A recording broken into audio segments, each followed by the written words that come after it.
জয় গুরু। গুরু ব্রহ্মা গুরু বিষ্ণু গুরুদেব মহেশ্বর গুরুদেব পরম ব্রহ্মা তস্मै শ্রী গুরুবে নমঃ। অখণ্ড মঙ্গলাকারং ব্যক্তঞ্জেন চরাচরম তৎপদং দর্শঞ্জেন তস্मै শ্রী গুরুবে নমঃ। অজ্ঞানতিমিরান্ধস্যং জ্ঞানঞ্জন শলাকায়া চক্ষুর্মিলিतं येन তস্मै শ্রী গুরুবে নমঃ। স্থাবরং জঙ্গম ব্যক্তঞ্জেন কিঞ্চিৎসাচরম তৎপদং দর্শঞ্জেন তস্मै শ্রী গুরুবে নমঃ। চিদ্রূপেণ পরিব্যক্तं ত্রৈলোক্যং সচরাচরম তৎপদং দর্শঞ্জেন তস্मै শ্রী গুরুবে নমঃ। ন গুরোধিকং তত্ত্বং ন গুরোধিকং তব তত্ত্বজ্ঞানং পরনাস্তি তস্मै শ্রী গুরুবে নমঃ। মন্নাথ শ্রী জগন্নাথ মদ্গুরু শ্রী জগদ্গুরু মদাত্মা সর্বভূতাত্মা তস্मै শ্রী গুরুবে নমঃ। গুরাদিনাদিশ্য গুরু পরং দৈবতং গুরুপতং নাস্তি তস্मै শ্রী গুরুবে নমঃ।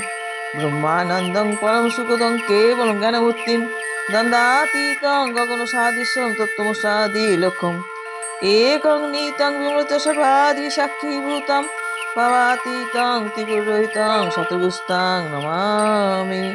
ওং শতগুস্তাং নমামি, শতগুস্তাং নমামি।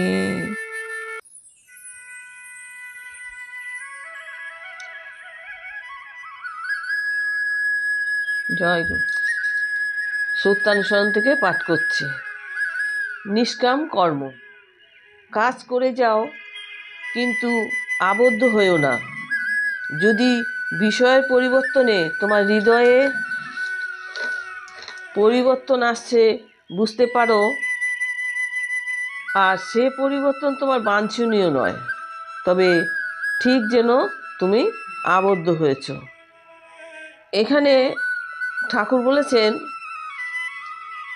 যে কাজ করে যাও, কিন্তু আবদ্ধ হয়েও না। তাহলে কি হচ্ছে, দেখা যাচ্ছে যে এখানে ঠাকুর আমাদের বলছেন যে আমরা যেন কর্মপথে যেন এগিয়ে যেতে পারি, উন্নতি করতে পারি। আর কিভাবে যেন আমরা কর্মপথে উন্নতি করতে পারি বা এগিয়ে যেতে পারি, সেটা এখানে বলেছেন। তাহলে আমরা দেখতে পাচ্ছি যে ঠাকুর এখানে বলেছে, আবার বলেছে যে আবদ্ধ হয়েও না। একবার বলেছে যে কাজ করে যাও, হ্যাঁ, আবার যেন বলছে যে আবদ্ধ হয়েও না। কিন্তু আমরা কর্মপথে আমরা যে কোনো কাজ করতে গেলেই তো আমরা সেখানে আবদ্ধ হব। একটা মজার ব্যাপার হয়ে গেল। ধরেন একটা কথা আমরা বলছি যে আমরা যদি এখন শীতের দিন চলছে, তা এখন বেশ এসির অফার টফার দিচ্ছে, এখন সস্তায় আমরা এসি টেসি কিনতে পারবো। তাহলে এই এসি কিনতে গেলেও তোমাদের অর্থ সামর্থ্যের দরকার। তাহলে আমরা সেই অর্থ সামর্থ্যটা আমরা কী করব? আমরা সেই জোগাড় করতে গেলে আমরা সেখানে নিশ্চয়ই আমাদের আবদ্ধ হতে হবে যে কী করে টাকাটা রোজগার করব, করে আমি এই এসির অফারটা আমরা নেব। এরকম একটা মনে আসতেই পারে। হ্যাঁ, আবার ধরেন শুধু এরকম না, এরকম ধরেন আমরা ঘর সংসারের জন্য, আমরা স্বামী সন্তানের জন্য আমরা একটু ভালো মন্দ করবো, করে খাবো, ওইসব করতে গেলেও তো আমাদেরকে চিন্তা করতে হবে যে এইটা এইভাবে করলে এরা খুশি হবে, খেয়ে শান্তি পাবে, সুখী হবে, ভালো লাগবে, ওদের খুশি করতে পারবো। এটাও তো সেই আমাদের সংসার কাজকর্মের মধ্যে একটু আবদ্ধ থাকতে হয়। তাহলে আমরা কি করি, আবদ্ধ থেকে আবার আবদ্ধ থাকতে বারণ করছে, আবার কর্মও করতে বলছে। তাহলে কি করে সেটা সম্ভব? কিন্তু এটাও সম্ভব হয়। আমরা যেমন কাজ করব, কাজ করে যেমন আবদ্ধ না হয়েও আমরা কাজ করতে পারি। সবসময় যে আমরা কাজে আবদ্ধ হয়ে তারপর সেই কাজটা করব, তার কোনো মানে নেই। কাজে আবদ্ধ না থেকেও আমরা কাজ বা কর্ম করতে পারি। সেটা কিভাবে করা যায়, সেটা এখন আমাদের একটা আলোচনার বিষয়। এখন তাহলে ঠাকুর কি বলছেন এটা আবার জানতে হবে, যে এটা যে আমরা আবদ্ধ না হয়েও যে আমরা কাজ করতে পারি, সেটা এবার দেখেন ঠাকুর কিভাবে বলেছে। নিজের জন্য যা করা যায় তাই সকাম, আর অন্যের জন্য যা করা যায় তাই নিষ্কাম। কারোর জন্য কিছু না চাওয়াকেই নিষ্কাম বলে, শুধু তা নয় কো। তাহলে আমরা কি দেখতে পাচ্ছি, এই যে এই কর্মটাকে আমরা আবার দুভাগে ভাগ করে নিতে পারছি। দুভাগ কীরকম, একটা হচ্ছে নিষ্কাম কর্ম, আর একটা হচ্ছে সকাম কর্ম। সকাম কর্মটা কি? সকাম জিনিসটা হচ্ছে যে কাজটা আমরা করলাম, করে আবার নিজেরাই বলছি যে এই কাজটা আমি করছি, এই কাজটা আমার দ্বারা হয়েছে, এটা একটা আমিত্ব ভাবটা থাকছে। হ্যাঁ, সেটা হচ্ছে সকাম। বা আমি আমার সংসারের জন্য, ফ্যামিলির জন্য যদি কিছু করি, হ্যাঁ, তাদেরকে যে মানে সুখ স্বাচ্ছন্দ্যে রাখার জন্য হোক, যার জন্য হোক, আমি ফ্যামিলির জন্য যদি কোনো ভালো কাজ করি বা যাই করি না কেন, তাহলে সেটা হচ্ছে আমার সকাম। মানে এর মধ্যে আমি ভাবটা রয়েছে, যেটা আমার নিজের জন্য করছি, তাহলে এটা হচ্ছে সকাম। আর নিষ্কামটা কি? নিষ্কামটা হচ্ছে যে কর্ম করলে আমার কোনো চাপ আর হিসাবটা থাকবে না, আমি করছি, কিন্তু আমার করে আমি যেন বলছি যে না, এটা আমার ঠাকুরের ইচ্ছায় হয়েছে, ঠাকুর যেভাবে আমাকে করিয়েছে, ঠাকুর মানে খুশি হয়ে যেভাবে আমাকে যে পথে বা যেভাবে নিয়েছে, যেই কাজ করতে বলেছে, আমি ঠাকুরের ইচ্ছে করছি, এই কাজটা করেছি, ঠাকুর করিয়েছে, আমার কোনো কিছু নেই। আমরা তো অনেক সময় এই কথা বলি, কোনো কাজ করলে পরে একটা কেউ হয়তো দায়িত্ব দিল আমাদের যে এই কাজটা তুমি করে দাও, হয়তো সে একটা সমস্যায় পড়েছে, বলে দায়িত্ব দিল তুমি এই কাজটা করে দাও, কিন্তু দেখতে পাচ্ছি যে এই কাজটা আমি করতে জানি না, কিন্তু কি করলাম, তখন আমরা ঠাকুরকে স্মরণ করলাম যে ঠাকুর, তুমি আমাকে পথ দেখাও, যে পথে আমি করলে এই কাজটা সুষ্ঠুভাবে সুন্দরভাবে হবে, হ্যাঁ, যেন সবাইকে খুশি করতে পারি, ভালো তারা যেন পেয়ে জিনিসটা, যেই জিনিসটা করতে দেবে আমাকে, সে যেন ভালোভাবে নেয় ব্যাপারটা। তখন আমরা সব ঠাকুরের ওপর ছেড়ে দিই। তাহলে কি হচ্ছে, সেই ঠাকুরের ওপর যদি আমরা সেই দায়িত্ব বা সমস্ত কিছু ঠাকুরের ওপর যদি ছেড়ে দিই, দেখবেন সেই কাজ আমাদের সুষ্ঠুভাবে সুন্দরভাবে হবে, এবং হ্যাঁ, সবাই খুশি থাকবে যে না, কাজটা আমি যে দায়িত্ব দিয়েছিলাম, যে না ঠিকঠাক করেছে। তার মধ্যে কিন্তু চাপ আর হিসাব থাকবে না যে আমি করেছি বলে এর কাছ থেকে এই জিনিসটা আমি চাই, একে এই কাজটা করে দিয়েছি বলে, এই চাপ আর কিন্তু হিসাব থাকবে না। যেমন এমনিতে আমরা তো মানে সব সাধারণ মানুষ, কিন্তু দেখবেন মুনি ঋষিরা হোক বা মহাপুরুষগণ হোক, তারা কিন্তু যে যা কাজ করে গেছে, তারা কিন্তু সমস্ত কিন্তু নিষ্কাম কর্ম করে গেছে, তারা সমস্ত মানুষের জন্য করে গেছে।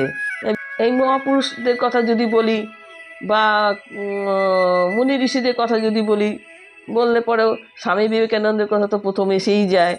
ওনার কথা আমরা তো মুখে মুখেই আমরা বলতে থাকি সবসময়, জীবে প্রেম করে করে যেই জন সেই জন সে বেশি ঈশ্বর।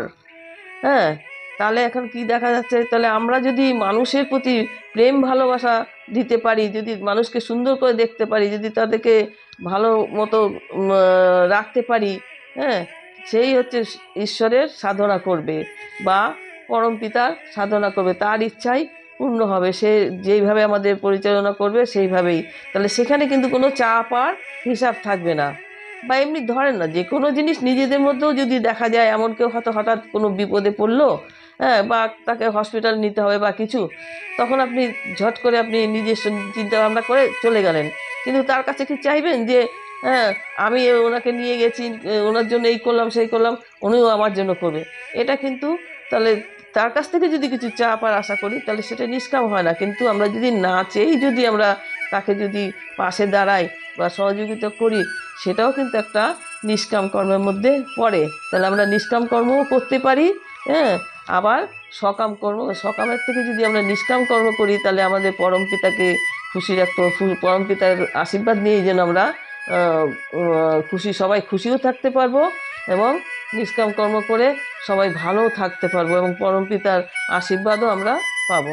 আবার দেখুন, সবচেয়ে বড় কথা যে আমাদের পরম পিতা বা ঠাকুর, হ্যাঁ, উনি তো মানে সারাটা জীবনই কিন্তু মানে আমাদের সবার জন্য করে গেলেন, সবার জন্য নিঃস্বার্থভাবে করে গেলেন। উনি নিজের মধ্যে কোনো চাপ আর কোনো হিসাব রাখেননি।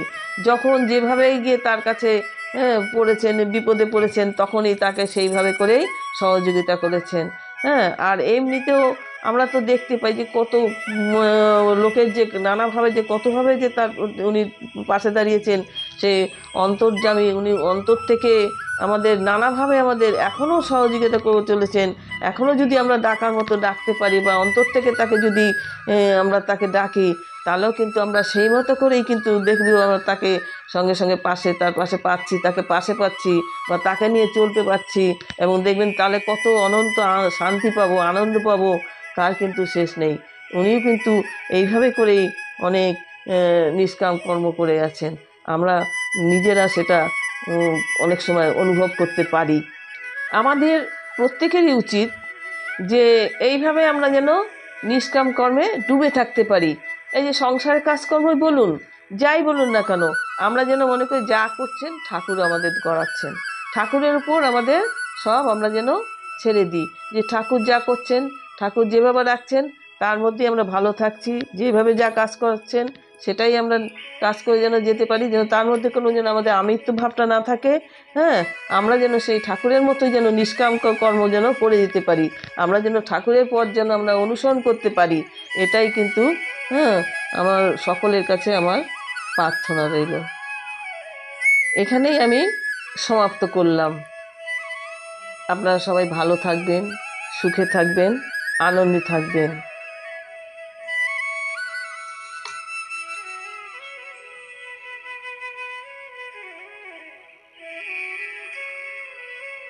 জয় গুরু, বন্দে পুরুষোত্তমম।